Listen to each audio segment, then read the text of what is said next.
Alright, इस video के अंदर हम बात करेंगे ISSB में अपने तीसरे दिन की, जो कि सेकंड GTO डे भी कहलाता है। उसके ऊपर सेकंड GTO डे में क्या होता है, क्या नहीं होता, सारी की सारी डिटेल्स आपको इस वीडियो के अंदर मिलेंगी। तो चलिए इस वीडियो को स्टार्ट करते हैं।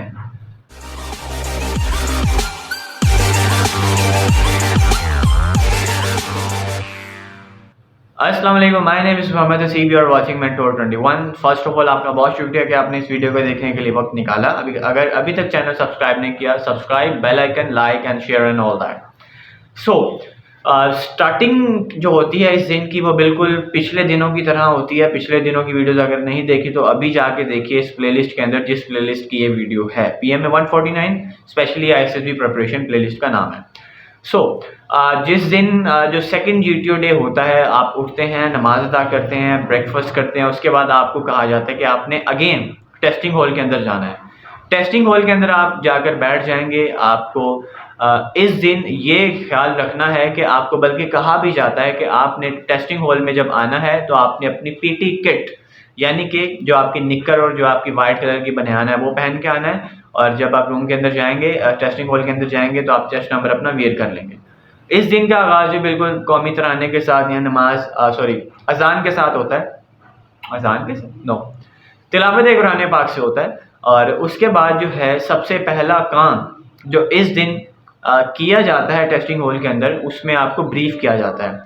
क्योंकि इस दिन इंडिविजुअल ऑब्स्टिकल्स होती हैं, हर इंडिविजुअल को ऑब्स्टिकल्स से गुजरना होता है, जो कि तकरीबन 9 होती हैं या 11 होती हैं। मैं आपको उस वीडियो की डिटेल में बताऊंगा कि कितनी ऑब्स्टिकल्स होती हैं और वो कौन कौन सी होती हैं, जो कि आपको 2 मिनट के अंदर करनी होती हैं।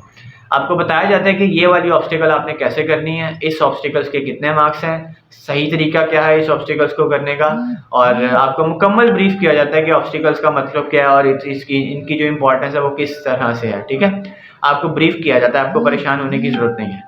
उसके बाद जब आप फ्री हो जाते हैं, इस ब्रीफिंग के बाद आपको आपके GTO साहिबान आते हैं और बारी बारी करके ग्रुप की फॉर्म में आपको टास्क एरिया के अंदर लेकर चले जाते हैं। सबसे पहले आपको 50% जो कैंडिडेट्स होते हैं, यानी कि 50% ओवरऑल कैंडिडेट्स, एक ग्रुप के कैंडिडेट नहीं, ओवरऑल उनको जो है, यानी कि फॉर एग्जांपल 10 ग्रुप हैं टोटल, तो 5 ग्रुप्स को पहले ISSB का जो इंडिविजुअल ऑब्स्टिकल्स का टास्क एरिया वो विजिट करवा दिया जाता है, एक दफ़ा दिखा दिया जाता है, और 50% से जो है वो बाकी के टास्क करवाए जाते हैं। अब आप मान लीजिए कि आपको सबसे पहले जो है वो टास्क एरिया के अंदर लेकर जाया जाता है और आपको विजिट करवाया जाता है कि आप एक दफ़ा गो थ्रू कर लें, पूरा का पूरा टास्क एरिया देख लें कि यहाँ पर आपके कौन कौन से इंडिविजुअल ऑब्स्टिकल्स हैं, और आप देख लीजिए कि ये किस तरह से आप कर सकते हैं। जब आप विजिट कर लेते हैं, फिर उसके बाद आपका सबसे पहला जो टेस्ट होता है वो होता है कमांड टास्क, यानी कि आपको एक कमांड दी जाती है, आपको कमांडर बनाया जाता है और आपको ब्रीफ किया जाता है कि ये वाला टास्क कमांडर साहब आपने परफॉर्म करना है, इतना टाइम है आपके पास, ये रूल्स एंड रेगुलेशन आपके ऊपर लागू होते हैं, ये SOPs हैं जो आपको फॉलो करने हैं, ये आपकी टीम है, तो आपका टाइम स्टार्ट होता है।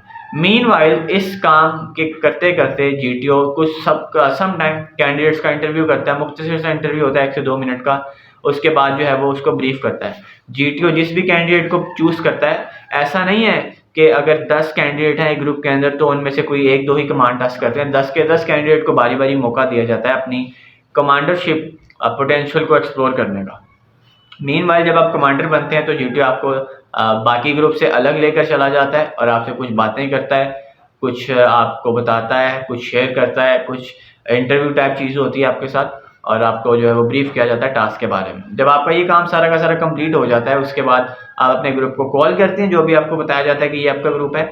उसके बाद आपका टास्क स्टार्ट हो जाता है। आपका कमांड टास्क कंप्लीट हो ना हो वो एक अलग चीज़ है, लेकिन आपकी स्किल्स ज़रूर चेक कर ली जाती हैं, आपको ज़रूर जांच लिया जाता है कि आप किस लेवल के ऊपर फॉल कर रहे हैं। आपको अगर कोई टास्क दिया जाता है तो आप कितने अहल हैं, किस तरह से उसको परफॉर्म करते हैं। जब तमाम के तमाम कैंडिडेट्स अपना कमांड टास्क कंप्लीट कर लेते हैं, उसके बाद क्या होता है, उसके बाद जो है एक फुल ग्रुप टास्क होता है, जिसको हम कह सकते हैं कि ये इंग्लिश में किया जाता है टास्क। इंग्लिश का तो वैसे भी आजकल बहुत ज़्यादा दौर जो है वो चल रहा है, तो इंग्लिश आपको आनी चाहिए। इस टास्क के अंदर बहुत लीनियंट रहता है GTO, क्योंकि जितने उसने पहले आपसे टास्क कंडक्ट करवाए होते हैं वो उसको पता चल जाता है कि कौन कितने पानी में है। तो इस ग्रुप में बहुत कम टाइम लगाता है अक्सर GTO, और आपको जो है वो बहुत लीनियंट रखता है, आपको अलाउ भी कर देता है कि आप ये काम कर सकते हैं, ये काम आपके लिए अलाउ है सिर्फ, तो आप उसको किस तरह पॉजिटिवली यूज़ करते हैं ये होता है। एट द एंड जो आपका टास्क होता है, जो कि जीटीओ ने कंडक्ट करवाने होता है, वो होता है आपकी सेल्फ असेसमेंट। सेल्फ असेसमेंट को यूँ कह लीजिए कि आपको एक एक पर्ची दी जाती है और एक एक पेन दिया जाता है, और जीटीओ बताता है कि आप सब ने अपना अपना एनालिसिस करना है कि आप किस कैंडिडेट को किस नंबर के ऊपर देख रहे हैं। यानी कि आप यूँ समझ लीजिए कि एक ग्रुप है, उस ग्रुप ने मिलकर काम किया है, आपसे पूछा जा रहा है कि पहले नंबर पे आप किसको देख रहे हैं, आप खुद को देख रहे हैं या किसी और को देख रहे हैं। दूसरे नंबर पे आप किसको देख रहे हैं, आपने उसका चेस्ट नंबर देखना है। तीसरे नंबर पे आप किसको देख रहे हैं, आपने उसका चेस्ट नंबर देखना है। तो ये बेसिकली एक असेसमेंट होती है जो कि आपकी होती है। उसके बाद आपको जीटीओ जो है वो कॉन्ग्रेचुलेशन या नेक ख्वाहिशात का इजहार करते हुए आपको रुखसत करता है, और आपको अगेन यही कहता है कि आपने दौड़ते हुए आपने वापस अपनी अपनी जगहों पे चले जाना जहाँ से आप लोगों को पिक किया गया था, और आपका जीटीओ का जो काम था वो ख़त्म हो जाता है। उसके बाद क्या होता है, उसके बाद आपको तकरीबन आधे घंटा 1 घंटे की ब्रेक दी जाती है, और आपको कहा जाता है कि आप अभी अपना लंच कर लें, फ्रेश हो जाएं, और आपने अपना इंटरव्यू के लिए रेडी होके आना है। इंटरव्यू में जो होता है वो फर्स्ट जीटीओ डे और सेकंड जीटीओ डे इंटरव्यू होते हैं। कुछ कैंडिडेट्स के फर्स्ट जीटीओ डे में इंटरव्यू हो जाते हैं जो कि साइकोलॉजिस्ट के हो सकते हैं। जिनके फर्स्ट जीटीओ डे में साइकोलॉजिस्ट के इंटरव्यू होते हैं, फिर उनके सेकंड जीटीओ डे में जो डिप्टी प्रेसिडेंट होता है उसके इंटरव्यू होते हैं। इंटरव्यू में आपको अगेन इंटरव्यू वाली लुक देनी है। अब आप जैसे मैं बैठा हूँ, you can call me that मैं इंटरव्यू देने के लिए हूँ, क्योंकि टाई लगी हुई है, ठीक है, एक प्रोफेशनल टाइप ड्रेसिंग है मेरी। यू कैन से दैट कि आपकी ये ड्रेसिंग भी चल सकती है इंटरव्यू के अंदर बहुत अच्छे तरीके से, लेकिन उसके लिए आपको ख्याल रखना होगा आपका सारा का सारा ओवरऑल बॉडी लुक। मैंने आपको पहले भी बताया कि इंटरव्यू में कैसी लुक आपकी होनी चाहिए। तो ये था हमारा जनाब थर्ड डे, यानी कि जो सेकंड जीटीओ डे होता है आईएसएसबी के अंदर, उसकी सारी की सारी डिटेल्स। आपको उम्मीद करता हूँ कि आप काफ़ी चीज़ें समझ गए होंगे। उसके बाद जब आपका इंटरव्यू हो जाता है, अगेन आप वापस आते हैं, आप फ्री हैं। अच्छा, और मैं आपको मज़ीद बताता चलूँ, इंटरव्यू में आपको बारी बारी लेकर जाया जाता है। इंटरव्यू से पहले जो रूम होते हैं वो बेसिकली वहाँ पे आपको थोड़ी देर के लिए स्टे करवाया जाता है।